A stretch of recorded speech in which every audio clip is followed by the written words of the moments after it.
Welcome inside for WCBL reports for the ninth and final episode of the regular season. I'm your host, Clark Monroe here. Thanks for everybody joining us today. It's going to be a great show. There's a lot of updates and some off the field stuff to get to. So for that, we'll bring in my co-host, as always, Joe McFarland for the show. Joe, thanks for joining me today. It was a bit of a crazy weekend leading into a good start to the week, but I think we'd be remiss. I think our fans who tune in every week want to hear about the two dramatic events that took place over the weekend. And we'll start with the Okotoks Fort McMurray one, because this has a ton of playoff implications, Joe. So I think we got to start there. What the heck happened in Okotoks with Fort McMurray? Well, Mother Nature happened, Clark, and has been happening all season long. I did a little bit of number crunching, and if my math is correct, I think we're up to 30 games either rain delayed, postponed, or straight up canceled because of all the What? rain or smoke. And that sets getting close to setting a record. I think the record was 35 back in 2010, at least according to the records that we have in the database right now.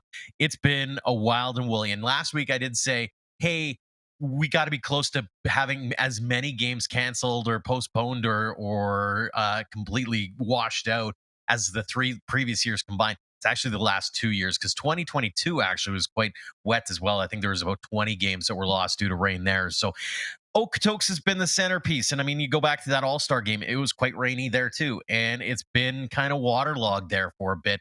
So Fort Mac rolls into town over the weekend to do a double dip there. They've been playing a ball. I think they had 4 double headers in the matter of 5 games. So that'd be in 5 days. So I think it was 9 games in 5 days or something like that. Just the way that the schedule makers had to make it due to the weather. And sure enough, the field's a little bit wet. And the Fort McMurray Giants and Okotoks Dogs have painted a little bit different pictures of what exactly the field looked like and sounded like. Fort Mac posted a video, no context really to it as far as where on the field it was, but it was clear that the turf was a little wet. Whether or not that was in what spot of the field is question mark.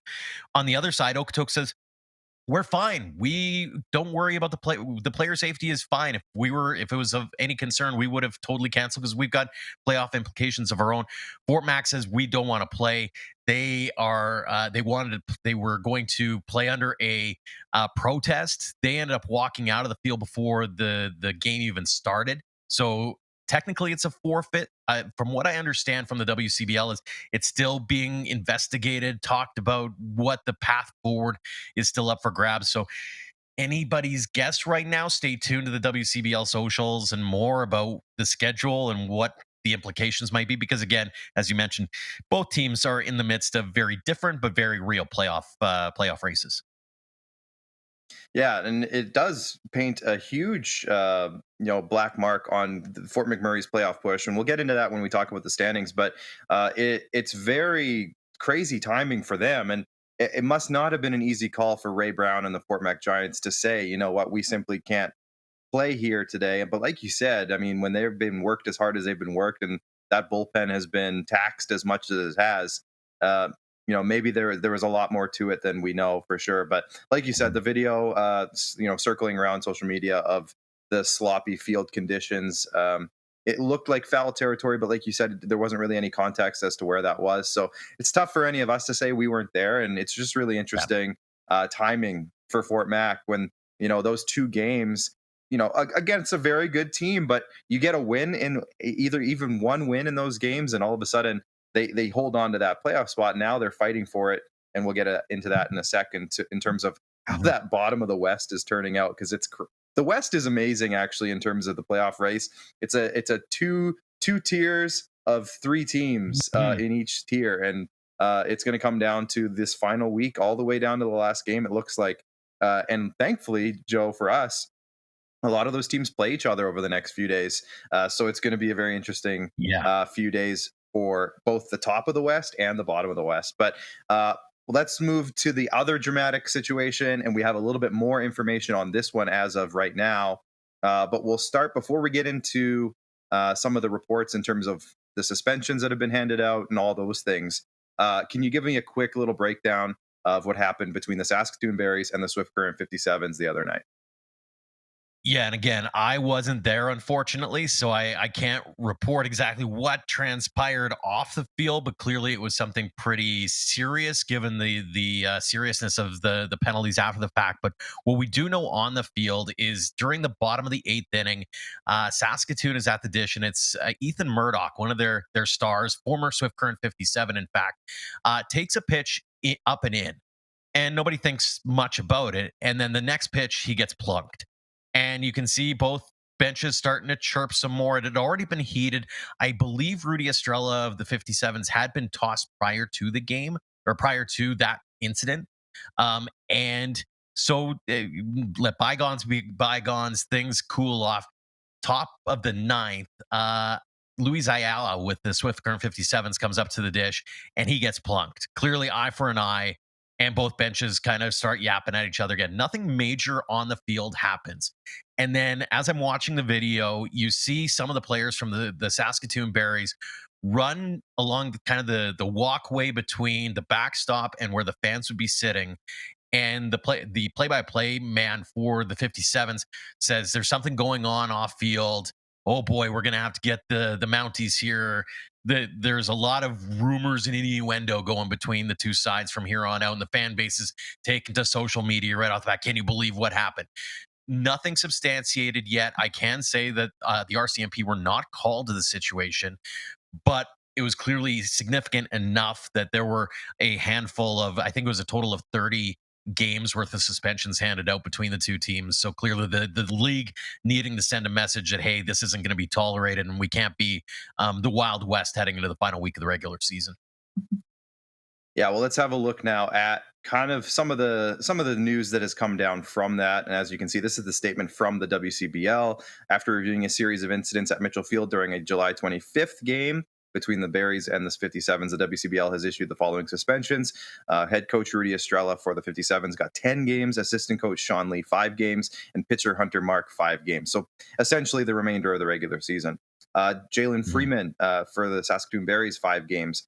Pitcher Alex Chumrao 2 games, head coach Joe Carnahan 1 game, and Chance Wheatley 1 game. Those have already been served, so they're done. They're back in action. But as you can see, Joe, pretty significant stuff going on for Swift Current side of things. Like I said, the remainder of the regular season for Rudy Estrella, we're talking 10 games. We're talking into next season. So that's really interesting stuff. And like you said, it's unfortunate that it had to come to that. And hopefully there wasn't anything too crazy going on in the stuff that we couldn't see on camera. We still don't know the exact report from that incident, and so great. We'll hopefully find out more down the road. And again, like Joe said, for the other incident, stay tuned to the social media channels. As more information becomes available, it'll come out, and people will be reporting on it. I've already seen Ryan Schweitzer reporting on it. Scotty Roblin's keeping an eye on it. Those are the Saskatchewan news guys that you need to keep an eye on. Ryan Schweitzer works, I think, for the 57. I think he's the play-by-play guy for the 57. So just keep an eye on all those things. More information will come as it's available. So stay tuned. But Joe, the big news, I mean, those are the big news items, I guess, that people want to hear about. But there is some great baseball being played as well, and a huge playoff push going on right now, especially in the West. So why don't we have a look at the score recaps here from the last few days just to see what's been going down. As you can see, a couple of doubleheaders. We talked about Fort Mac being involved in a ton of baseball lately. They were involved in one. Brooks and Energy City split a doubleheader on Sunday. A lot of runs scored that day. Fort Mac lost both games in a doubleheader to Sylvan Lake. Regina took a 4-0 win over Weyburn. Saskatoon 13-3 over Moose Jaw. Now, am I mistaken? I don't think that should say Regina twice. That might be an error on one of our. I think it was Medicine Hat against Weyburn, if I'm not mistaken, and Regina 15-1 over Swift Current. And then there was a postponed game, Joe, as you said. We can't escape the postponed games, it seems, on Sunday. On Monday, as we continue to move along, again, forfeits. That's the one we were just talking about with everybody here. Fort Mac decided to forfeit those 2 games. We'll figure out what goes on. I know that they're still, like you said, Joe, they're still trying to push to maybe get those games played, but we'll see how that turns out in the end. Energy City got a massive 8-7 win over Brooks, and we'll tell you why that was so massive in just a moment. Brooks also played another game that day. They got a win, so they got their win back, but again, a huge kind of 2-game swing there in the West, and then Medicine Hat a 2-1 win over Swift Current. And then on Tuesday, as we move along, Swift Current got a 7-3 win over Weyburn. Sylvan Lake 6-1 over Energy City. Lethbridge 11-2 over Brooks. Big win for Lethbridge. Big win for Sylvan Lake as well. Medicine Hat 8-6 over Swift Current. And then Moose Jaw got a big 14-6 win over Regina. Let's see why those wins that we talked about mattered so much, Joe, as we move along to the standings, and I'll let you take over from here. The race in the West is mind-blowing, frankly. Yeah, and I mean, you start at the top, right? Okotoks with that 3-game lead over Lethbridge and Sylvan Lake. Let's be honest, if those 3 teams don't want to face each other. They want to face whoever is fighting for that last playoff spot. Lethbridge has a really good pitching staff. Okotoks is always, I mean, they're the 3-time defending champions for a reason. And the Gulls are always knocking on the door and have been playing some fantastic baseball. I mean, you got to think, Clark, a few weeks ago, you and I were talking about how they were, I think, 12-12 or 14-14 on the season. They had already matched the number of losses they had all last year. And since then, they've been on an absolute tear. Maybe one of the best teams in the league, aside from Saskatoon and Okotoks. So these 3 teams, they've got some jostling to do. And as it turns out, Okotoks and Sylvan Lake play each other on Sunday and Monday to wrap up the regular season. So there's some playoff implications there, obviously. And on the bottom half of that, Energy City faces Fort McMurray for the final 3 games of the regular season. Now, the game plan for those, as it stands right now, are to be played in Energy City, at Energy City Metro Ballpark. It might not be ready for fans. I was chatting with Pat Cassidy a little bit over the past couple of days here, and he says the plan is to not have fans in the stands if we can get the games in on the field there. We will broadcast the games. Don't worry about that, but we want to make sure that we can show off the facility. That being said, anything can change. If we get bad weather, that kind of thing, they may end up having to move it up to Fort McMurray. So we'll see. You'll have to keep it locked on the Energy City and Fort McMurray social media channels to find out what the game plan is for those 3 games, which will have a lot on the line for them. And obviously the Brooks Bombers are saying, hey, don't forget about us. We're only a game out. We win out here, and we're going to be facing the top dogs or the top bulls of the top Gulls, depending on how things play out. In the East, it's pretty much settled. Moose Jaw and Regina are still possibly could flip depending on how things play out, but it's looking more and more like that's the solidified way that the 4 top teams are going to go. So you may very well see Saskatoon and Moose Jaw, and then Regina and Medicine Hat doing battles. So it's shaping up, man. It's starting to feel like playoff baseball, and you can get the sense that the intensity level is ramped up ever so much more, given that we're into the final week. Yeah, exactly. Let's have a look at the final edition of the regular season power rankings, which came out yesterday. So again, this is all from yesterday, but Sentinel Storage and Access Storage, of course, bring you the power ranking each and every week. And it's the end of the season, so there's not much movement here. We see Medicine Hat jump a little bit over Lethbridge, for example, but otherwise it's kind of locked itself in place at the moment. You see the teams in the West are all bunched from 8, 9 to 10, those bottom 3 teams in the West. So whoever wins out is going to end up getting that last playoff spot, it kind of feels like. So it's going to be an interesting run there. And again, it's going to be some great baseball in the next 5 or 6 days. But as we move along, we're going to take a look at the hitting leaders. And I want you to talk to me, Joe, about where you think, now that we're at the last week, we're basically, the numbers here won't change a ton in the last week of the season. And last week you told me that Ethan Menard was making his statement as a possible or probable MVP candidate. Is that still the case in your mind?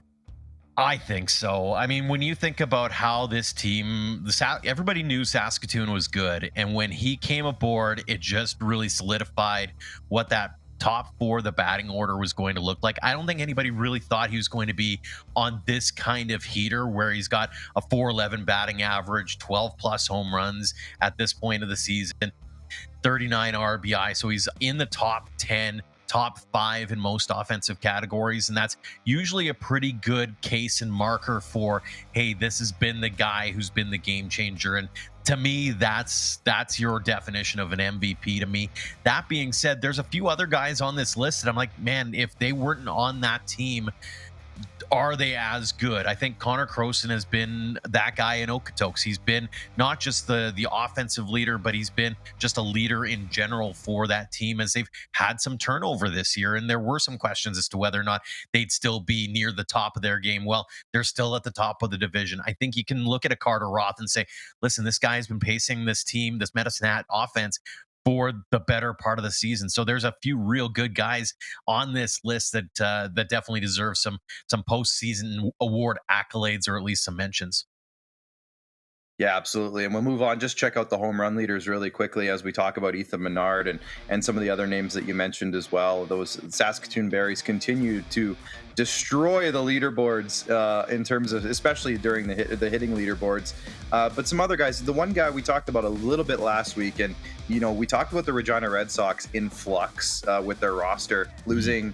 I'm going to say 6 of their best players very recently. Matthew Fox has been a guy from start to finish who has been kind of just sneaking his way into a very solid season, and now he's up at near the top of the home run leaderboards, and he was named an all-star accordingly. So Matthew Fox, to me, just the guy I wanted to shout out from the Regina Red Sox, who's going to be a huge part of that lineup going into the playoffs now. And we talked just recently with Ryan McDonald of the Lethbridge Bulls about the importance and the significance of Jack Kaliski. And that's just a very impressive player, Joe.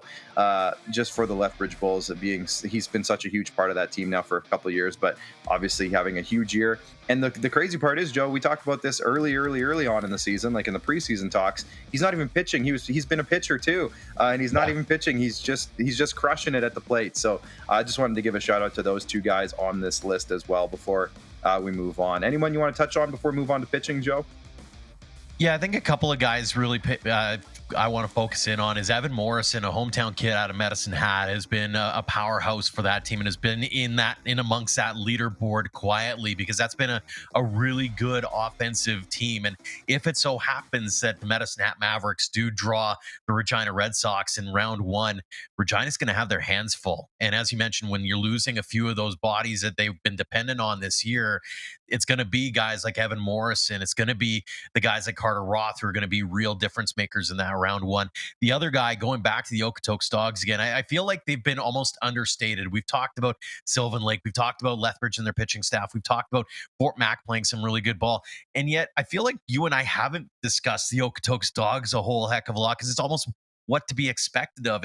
And I want to shout out Zane Scansey again, because just an interesting story in terms of how he's been able to be amongst the leaders in almost every offensive category from start to finish. He's at near the top of the stolen base mark as well, and might be a guy that people will maybe throw a vote towards as far as an MVP style season, because again, you needed some guys to start pulling more rope for a team that's looking to four-peat, and Zane Scansey's probably been a real workhorse for the Okotoks Dogs this year. Yeah, absolutely. Huge season from him. Stellar season. Let's have a look at the pitching leaders as we kind of move into the next part here. Levi Abbott continues to lead the way. We see Blake Johnson there. He was one of the players that the Red Sox have he's no longer on the roster. So that's a big loss for them. He's been in that top 2 spot in the ERA for the entire season. Xander Roberts having a great year, and he had a great weekend as well. We'll get into that in a moment. Luke Glenn, been so important for Fort McMurray. Tristan Harley's a new name in this leaderboard. We haven't seen him up there very often, so a big shout out to the Energy City Cactus Rat, Tristan Harley. Brett Getz has been here since pretty much day 1 in this top 8 of the ERA. He and Heck. And Luis Diaz has had a great season for Medicine Hat as well. And shout out to my cousin is actually his billet. So there you go. Small world. There you go. But absolutely, yeah, exactly. Small world. There was some great performances, Joe, by the pitchers. We talk about this pitchers. This is a perfect segue into our next little talk. We were talking all weekend and pretty much every day, Monday, Tuesday, and even earlier today about who should be the player of the week. And we could not decide because there is so many great candidates this week. We did make a decision, but at the same time, we wanted to shout out all the guys we were talking about. First of all, before we even get into the pitchers, shout out to Carter Roth, a 9 RBI game over the weekend. We have to give him a quick shout out because that is super impressive. You almost never see that. So a 9 RBI game. So we have to give Carter Roth a shout out there. But the pitching performances, Joe, and we're calling it Mound Madness because it was insane. Can you talk to me about these performances from these guys? Look at the K totals first off. And it's interesting. I said complete games. And yes, there are 7 inning games, which makes it even more impressive in my books that the strikeout count was as high as it was. And in Josh Tucker's case, didn't even get through the full game, went through 6 2/3, I think, with 14 Ks. He was absolutely on fire. Ash Amerlin really kind of started things off really early on in the week. On the road, Fort Mac comes into Lethbridge and he delivers with almost 2 strikeouts per inning in 8 innings in a win over the Lethbridge Bulls. Xander Roberts, I mean, I think he messaged you actually. Their manager messaged you and said, "Hey, by the way, he had himself a whale of a game." Yeah, I'd say 2-hitter, not bad at all. Tucker again, Sam Herrera, 12 Ks in a 3-hit complete 7 inning game over Fort Mac. So that Fort Mac Lethbridge series could be a fun one if that's how the cards play out in the West Division standings. And then last night, Adam Cordy with Swift Current goes almost, you'd look back and go, oh, he went the distance. Unfortunately, it was an extra innings lost for the 57s, but Adam Cordy was on fire. And there's one other guy that makes the list who makes the list, it feels like every week, is a guy that is at the top of the leaderboard. And I would argue a MVP candidate is Levi Abbott of Lethbridge Bulls. Another complete game for the Bulls. Last night, he went, and I'm just trying to bring up the record here, 9 innings, 9 hits, 2 runs, 1 walk, and 10 strikeouts in that 11-2 victory over Brooks. And that's not an easy ballpark to do it in, right? Like you're doing that build where you expect a couple to leave the park every night. He goes and just does what Levi Abbott has done all year round. And again, this is a guy that's in the fight for the Triple Crown. I don't know if he catches Wesley Walls of Moose Jaw for strikeouts, but man, oh man, what a campaign from Levi Abbott. Yeah, fantastic stuff. Absolutely. We had to pick one, though. So let's just get it out of the way. Mhm. All those guys deserve the player of the week, but we picked Sam Herrera for the player of the week. Obviously, again, the complete game. It is the 7 inning game, but still. He did have another performance as well within the week. So a great week for Sam Herrera and the Lethbridge Bulls. And just we had to pick somebody. But they all deserve it. So just quick shout out to all of those guys we just mentioned. They all deserve it. But let's have a look, Joe, now at the Pile of Bones Brewing play of the week. When I saw this play originally, I thought he broke every bone in his body when he made this catch. I was blown away. Just watch this collision with the field. I mean, that doesn't look like it felt good at all. Oh my But what a catch in left Whose field face there. hurts? of the year. Whose face hurts? Oh my goodness gracious! What a grab! The Sylvan Lake Gulls. You got to give a lot of credit to Brock Tejurna for laying it all out there and a 4-0 lead. You know that it's in foul territory, so it didn't matter if he made the catch, but the fact that he made the catch, ending that at bat. Pretty impressive, and it feels like that there's a little bit of room in Gulls Stadium there along the left field side. We've seen. It feels like every year there's 1 or 2 real beautiful catches up against the wall or in that foul territory. And Brock Tejurna definitely deserves the Pile of Bones play of the week. Yeah, definitely. I know you can get grass stains out of clothing. I'm not sure how easy it is to get grass stains off your face. But Mhm. I'm sure Brock would tell you one way or the other. But there's also, as we do every single week, some really good alumni updates, Joe. So what's going on with the WCBL alumni this week? I feel like this could be just rename the Tristan Peters update because man, oh man, has he been like he has made every case imaginable to get called up by the Tampa Bay Rays in AAA Durham this year has been phenomenal, both at the plate and in the field. And he made two more, I should say, highlight reel grabs out in center field for the Bulls on day that earned some, Sports Center top 10 kinds of ranks, including one up against the wall and robbed a home run as well. He's also had 2 home runs last 4 games as we record this. He's been at or near 300 hitting wise. I think he's over 11 home runs now and 57-ish RBIs if memory serves. Just a fantastic campaign. And again, I kind of wonder a little bit when rosters expand after the trade deadline in MLB, if Tristan Peters has done enough to finally crack that roster and become the latest WCBL alumni to get the call to the big leagues. So here's hoping for Tristan Peters, former Okotoks dog and former Rookie of the Year of the WCBL and former playoff MVP dating back to 2019. Matt Lloyd, we haven't mentioned him in a while. He went on a bit of an IL stint for the Memphis Redbirds in AAA with the St. Louis Cardinals organization. He's having himself a stellar year. He's hitting 300 since returning from the IL. Doesn't have a home run yet, but is just playing real good, steady baseball. And again, you wonder a little bit with St. Louis not exactly being on fire if the Cards don't say, hey, you know what? For being a good soldier, let's give you a few games up in the show and see what you can do, because he's got the power. He's been known to do some things here. Again, another Dogs product, and might as well go 3 for 3 with the Dogs because they've all had some pretty good runs of late.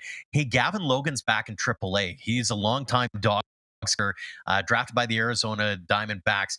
He's spent most season in high A, but then he gets called up to AAA, bumps up an extra level, and with the Reno Aces, hit 3 home runs in 3 games. Pretty darn good. He's hitting 417, if memory serves, when he's been called up to AAA. Mostly thought of as a defensive replacement, but he's doing pretty well for himself. So with the Arizona Diamondbacks selling off, we can maybe dream a little bit here. Maybe the Diamondbacks are looking to bring him up and give him a sniff of big league ball as well. So time will tell, but congrats to all 3 and all of the WCBL alumni who are doing fantastic things. Nathan Fluelling, Micah McDowell, and a bunch of others. So congrats to all. Yeah. And I saw that Jacob Melton too. We talked about him earlier on in the summer, and he's back as well. So from an injury with the Houston Astros. So huge shout out to him as well. Joe, the next week is going to be crucial. Obviously, we talked about that earlier. It's the final week of the regular season. There are still playoff battles going on, especially in the West. There's some positioning stuff in the East, as you mentioned. But let's have a look at the next 3 days of schedules here as we kind of go into the final weekend, I should say, of the regular season. Tonight, we see the Weyburn Beavers at Saskatoon. We see Moose Jaw at Regina. That's a big one. Joe, that could have some implications on that 3-4 spot in the East. Brooks at Fort McMurray. We talked about how crucial that series is going to be. We have Okotoks playing Lethbridge. That has massive implications for first place in the West. And Sylvan Lake Energy City is another big one. Both teams need wins in their respective battles as well. As we move into Thursday, the Energy City Okotoks doubleheader taking place at Siemens Stadium has a lot on the line. Both teams need to string together a couple wins here. Lethbridge and Sylvan Lake, that should be self-explanatory why that's so important. Obviously second place in the West on the line in that one at the moment, but also could end up being first place. Weyburn and Moose Jaw, not much on the line there.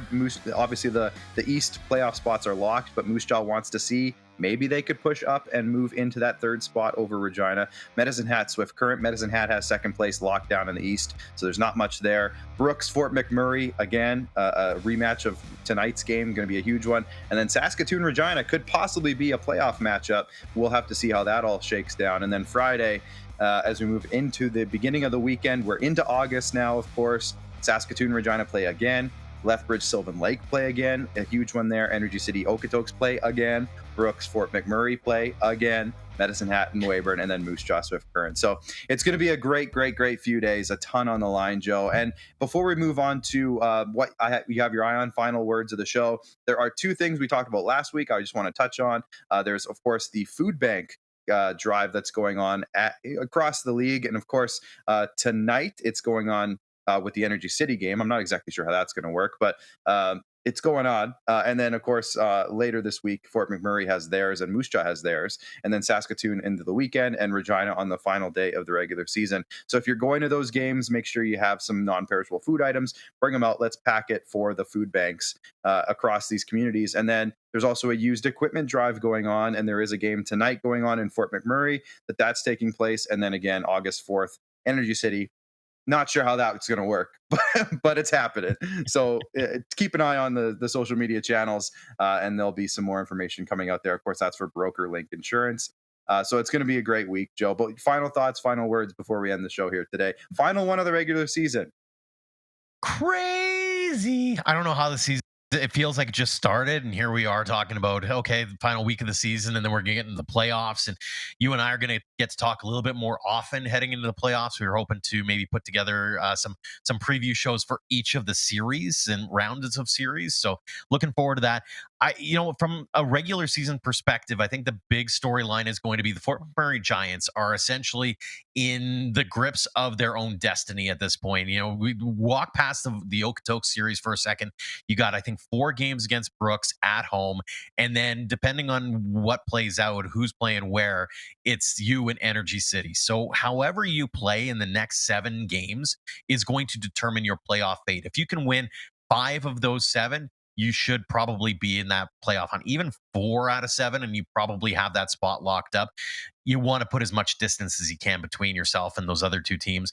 I really like the Lethbridge Sylvan series because I think that's going to be, obviously that might help dictate who exactly is going to push Okotoks for that top spot, but might give us a little sneak peek as to what to expect in round 1 as well if Okotoks does hang on. So there's a lot of really fun baseball, and according to Mother Nature and the weatherman, maybe some decent weather here for at least the next couple of days. Hopefully the rain stays away Saturday and Sunday and into Monday. Let's end the regular season without any more weather related stuff, and we can get back into some fun and games heading into the playoffs. Yeah, sounds like a plan to me. Yeah, so as Joe mentioned, for those who are paying attention and want to know what's gonna happen for the WCBL report come playoff time, next week we'll probably do one on this Wednesday, I would assume, but stay tuned. It might shift a little bit, but we'll probably do a round 1 preview show. Following round 1, we'll do a round 2 preview show. Following round 2, I think we're going to do a finals preview show. So that's what you can keep an eye on for in the next 3 weeks, 2.5 weeks, whatever it is. For the WCBL report, it might not be every Wednesday. We'll just figure out as the series and as the next ones are about to start. We'll throw together a show for you and preview the matchups. It's going to be a ton of fun. Joe, thanks for joining us today. Of course, enjoy the last week of baseball, and thank you to everybody over at IKS in the studios for putting this together today. It's going to be a great week in the WCBL. Make sure you get your Flow College subscription if you haven't already, to make sure you catch every pitch of the action going forward, and subscribe to our YouTube channel as well if you haven't. If you're watching this on YouTube, which I think you pretty much have to, make sure you hit the subscribe button. So we continue to grow this league and grow this channel and help cover these players that deserve it so much. So Joe, appreciate you joining me today, and we'll talk to you again next week on the WCBL report. Always a pleasure, Clark.